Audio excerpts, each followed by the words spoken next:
ఆకాశవాణి ప్రాంతీయ వార్తలు చదువుతున్నది కనపర్తి రాణి. ముఖ్యాంశాలు. పండుగలు దేశ ప్రజల మధ్య ప్రేమాభిమానాలు, సామరస్యపూరిత వాతావరణాన్ని పెంపొందిస్తాయని భారత రాష్టపతి ద్రౌపది ముర్ము పేర్కొన్నారు.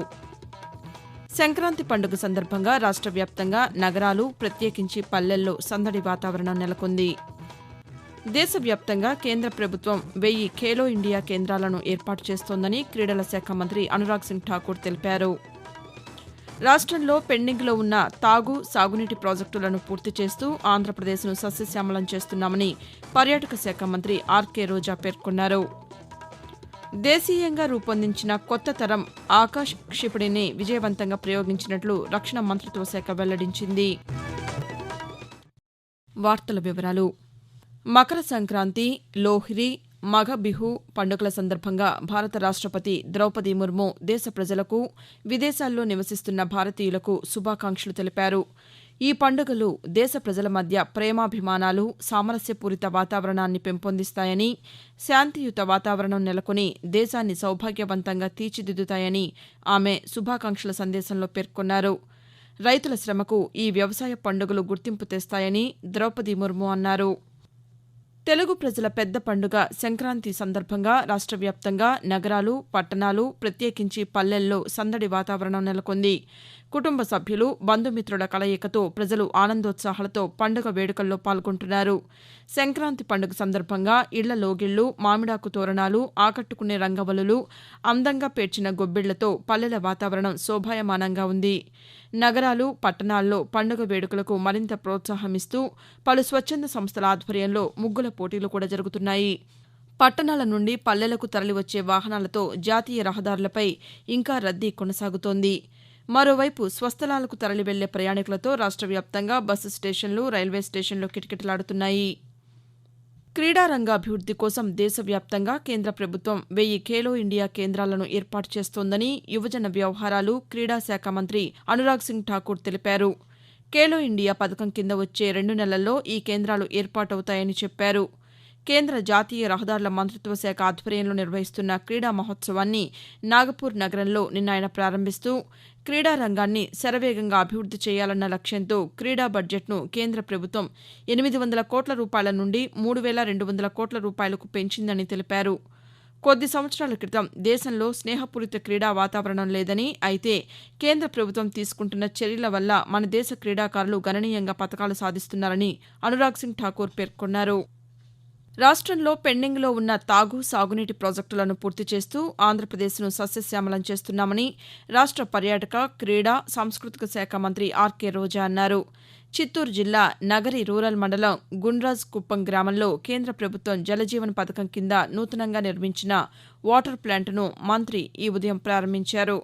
ఈ సందర్భంగా మంత్రి మాట్లాడుతూ ఒకప్పుడు నీటి కోసం మారుమూల ప్రాంతాల్లో ఉన్న ప్రజలు ఎన్నో ఇబ్బందులు పడేవారని, అలాంటిది తమ ప్రభుత్వం అధికారంలోకి వచ్చిన తరువాత స్వచ్ఛమైన నీటిని ప్రజలందరికీ అందిస్తున్నామని చెప్పారు. కేంద్ర రాష్ట్ర ప్రభుత్వాలు నిధులతో గ్రామీణ ప్రాంతాల్లో వాటర్ ప్లాంట్లను ఏర్పాటు చేస్తున్నట్లు వెల్లడించారు. ధనుర్మాసం రేపటితో ముగియనుండటంతో ఈ నెల 15వ తేదీ నుండి తిరుమల శ్రీ వెంకటేశ్వర స్వామివారి ఆలయంలో సుప్రభాత సేవ పునఃప్రారంభం కానుంది. గత ఏడాది డిసెంబర్ 17వ తేదీ తెల్లవారుజామున 12:34 ధనుర్మాస గడియలు ప్రారంభం కావడంతో స్వామివారి ఆలయంలో సుప్రభాతం స్థానంలో గోదా తిరుప్పావై పారాయణం కొనసాగింది. అయితే జనవరి 14వ తేదీ ధనుర్మాస గడియలు పూర్తి కానుండటంతో 15వ తేదీ నుండి యథాప్రకారం స్వామివారి ఆలయంలో సుప్రభాత సేవ నిర్వహిస్తారు. భక్తులు ఈ విషయాన్ని గమనించవలసిందిగా టీటీడీ విజ్ఞప్తి చేస్తోంది. అదేవిధంగా 16వ తేదీన ఉదయం స్వామివారి ఆలయంలో గోదా పరిణయోత్సవం, మధ్యాహ్నం పార్వేట మండపం వద్ద పార్వేట ఉత్సవం నిర్వహించనున్నట్లు టీటీడీ వెల్లడించింది.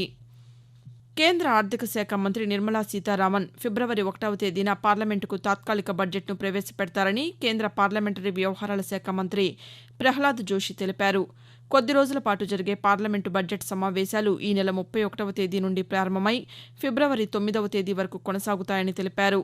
17వ లోక్సభకు ఇవే చివరి సమావేశాలని, 31వ తేదీన రాష్టపతి ద్రౌపది ముర్ము ఉభయ సభలను ఉద్దేశించి ప్రసంగిస్తారని సామాజిక మాధ్యమంలో ప్రహ్లాద్ జోషి పేర్కొన్నారు. ఆకాశవాణి ప్రాంతీయ వార్తలు వింటున్నారు. కొత్త తరం ఆకాశ్ ఎన్జీ క్షిపణిని భారతదేశం విజయవంతంగా పరీక్షించింది. దేశీయంగా అభివృద్ది చేసిన ఈ అధునాతన క్షిపణిని రక్షణ పరిశోధన అభివృద్ది సంస్థ DRDO ఆధ్వర్యంలో ఒడిషా రాష్ట్రంలోని చాందీపూర్ ఇంటిగ్రేటెడ్ టెస్ట్ రేంజ్ నుండి నిన్న విజయవంతంగా ప్రయోగించినట్లు రక్షణ మంత్రిత్వ శాఖ వెల్లడించింది. ఉపరితలం నుండి గగనతలంలోకి ప్రయోగించే ఈ కొత్త తరహా ఆకాశ్ క్షిపణి 80 కిలోమీటర్ల పరిధిలోని లక్ష్యాలను సునాయాసంగా ఛేదిస్తుంది. ఈ పరీక్ష సందర్భంగా తక్కువ ఎత్తులో అత్యంత వేగంగా ప్రయాణిస్తున్న మానవరహిత విమానాన్ని ఈ క్షిపణి ధ్వంసం చేసిందని రక్షణ మంత్రిత్వ శాఖ వెల్లడించింది.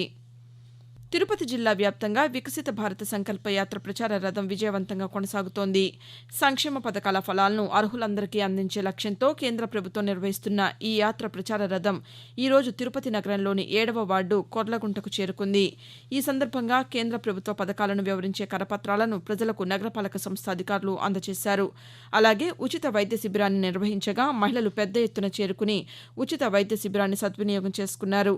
అలాగే రాబోయే ఎన్నికల్లో ఓటు హక్కును ఏ విధంగా వినియోగించుకోవాలో తెలియజేసే ఈవీఎం డెమో మిషన్లను ఏర్పాటు చేశారు.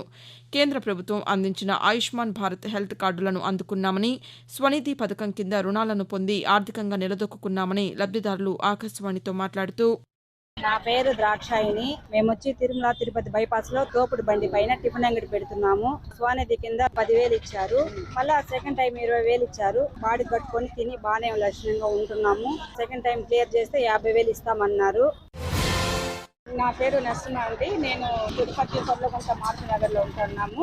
మాకు ఆయుష్మాన్ భారత్ హెల్త్ కార్డ్స్ 5 మందికి వచ్చినాయి. ఇండియాలో ఎక్కడైనా మాకు చూపించుకోవచ్చు అనేసి కార్డు ఇచ్చేస్తారు. కార్డు వల్ల మాకు చాలా ఉపయోగాలు ఉన్నాయి. 5 లక్షల కింద మాకు ఆ కార్డ్స్ ఇచ్చేస్తారు. కాబట్టి మోదీ గారికి చాలా ధన్యవాదాలు తెలుపుతున్నాము. విజయవాడ ఇందిరాగాంధీ మున్సిపల్ స్టేడియంలో ఈ నెల 26వ తేదీన జరిగే భారత 75వ గణతంత్ర దినోత్సవానికి ఏర్పాట్లు జరుగుతున్నాయి. ఈ అంశంపై సంబంధిత శాఖల అధికారులతో ప్రభుత్వ ప్రధాన కార్యదర్శి కెఎస్ జవహర్ రెడ్డి నిన్న విజయవాడలో సమీక్ష జరిపారు. గణతంత్ర దినోత్సవ వేడుకల్లో గవర్నర్ ఎస్ అబ్దుల్ నజీర్ జాతీయ జెండాను ఆవిష్కరించనుండగా ముఖ్యమంత్రి వైఎస్ జగన్మోహన్ రెడ్డి, హైకోర్టు ప్రధాన న్యాయమూర్తి జస్టిస్ ధీరజ్ సింగ్, ఇతర న్యాయమూర్తులు, ప్రజాప్రతినిధులు ఈ కార్యక్రమంలో పాల్గొంటారు.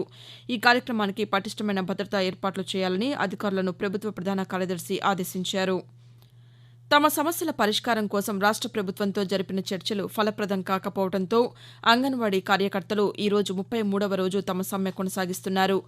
అంగన్వాడీల సమస్యలపై ప్రభుత్వం చిత్తశుద్దితో వ్యవహరిస్తోందని, ఇప్పటి వరకు పలుమార్లు చర్చలు జరిపామని ఆంధ్రప్రదేశ్ ప్రభుత్వ సలహాదారు సజ్జల రామకృష్ణారెడ్డి తెలిపారు.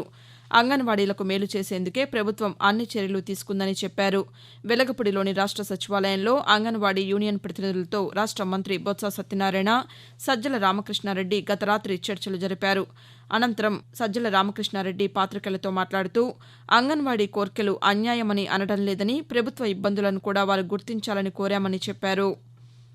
శ్రీ పొట్టి శ్రీరాములు నెల్లూరు జిల్లాలో సార్వత్రిక ఎన్నికల్లో పోలింగ్కు సంబంధించి ఎలక్ట్రానిక్ ఓటింగ్ యంత్రాల ద్వారా ఓటర్లకు అవగాహన కల్పించేందుకు మండల స్థాయిలో కార్యక్రమాలను నిర్వహిస్తున్నట్లు కలెక్టర్ ఎం హరినారాయణన్ తెలిపారు. ఇందులో భాగంగా నియోజకవర్గానికి 5 ఓటింగ్ యంత్రాలను అందించామని, ఆయా గ్రామాలకు సిబ్బంది వెళ్లి ఓటు హక్కును ఎలా వినియోగించుకోవాలనే విషయంపై డెమో ఇస్తారని అన్నారు.